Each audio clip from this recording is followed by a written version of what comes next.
Alrighty, so we mentioned it. Let's go ahead and introduce the idea of bar chords.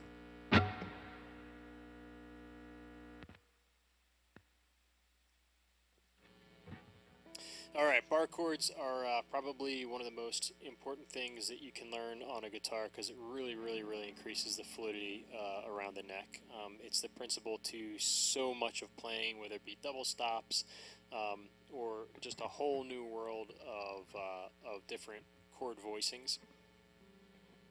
So to get this, to start building the muscle memory for this, we're going to take our first finger, and I just want you to take your first finger, we'll go to the 5th fret, and I just want you to cover the 5th fret of the E string and the 5th fret of the B string, and try playing that. Alright, let's think about the mechanics that we're using to make that happen. My thumb is, again, it's pulled around toward the back of the neck of the guitar, toward the center.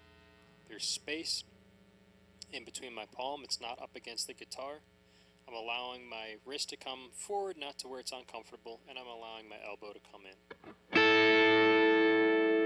Now let's try covering 3 strings. So we'll cover our E string, our B string, and our G string. Notice when I do this, we're also just playing the strings that our fingers are covering. Alright, you actually just learned your first power chord. That's a minor chord. The root of that chord is going to be the high E string. So 5th fret of the high E string, what note is that? You got it, it's A. So you're playing an A minor chord there.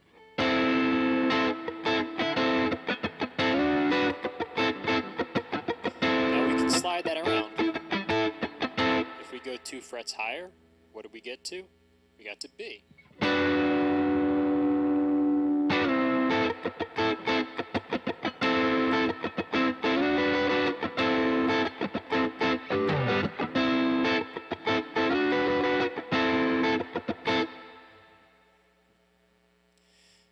As we practice this, we're going to try to start taking that first finger and barring it farther and farther across until ultimately we're able to bar it across all of our strings.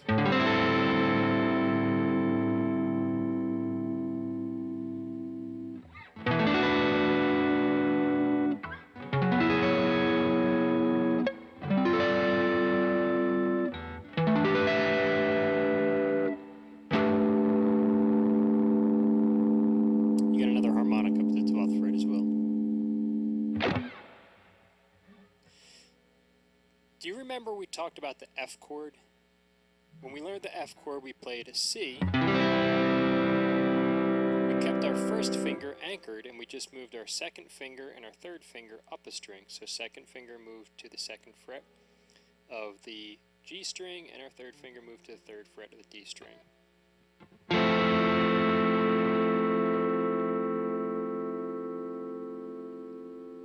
Now let's try taking that same chord shape and we'll move it up to the 3rd fret.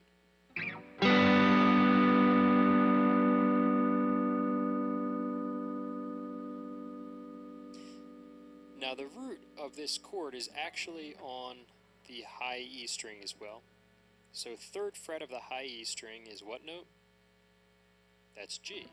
If we were to slide it up 2 more frets, what chord would that be? A.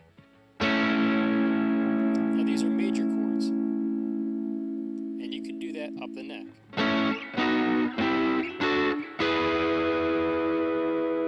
So we've got our minor chord barring that we can move anywhere up and down the neck. And we've got that shape of the major chord we can move anywhere.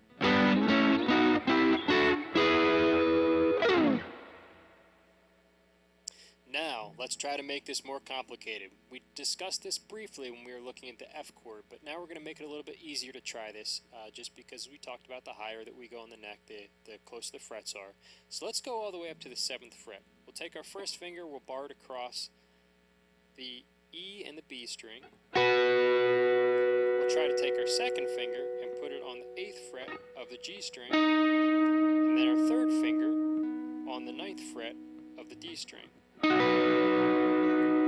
notice I'm flattening out my thumb, palms up against the neck of the guitar.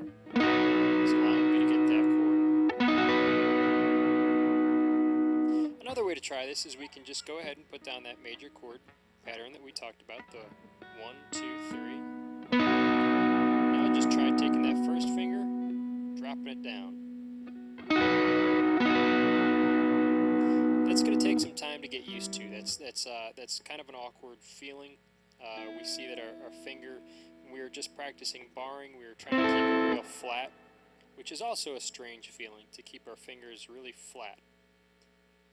A lot of times our hands just naturally want to have a curve in them, but when we're playing our bar chords, we need to keep our fingers super, super flat. Now we're having to make it even more complicated.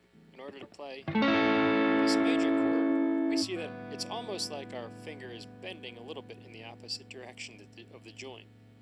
That takes a little bit of time to build that dexterity and make that comfortable.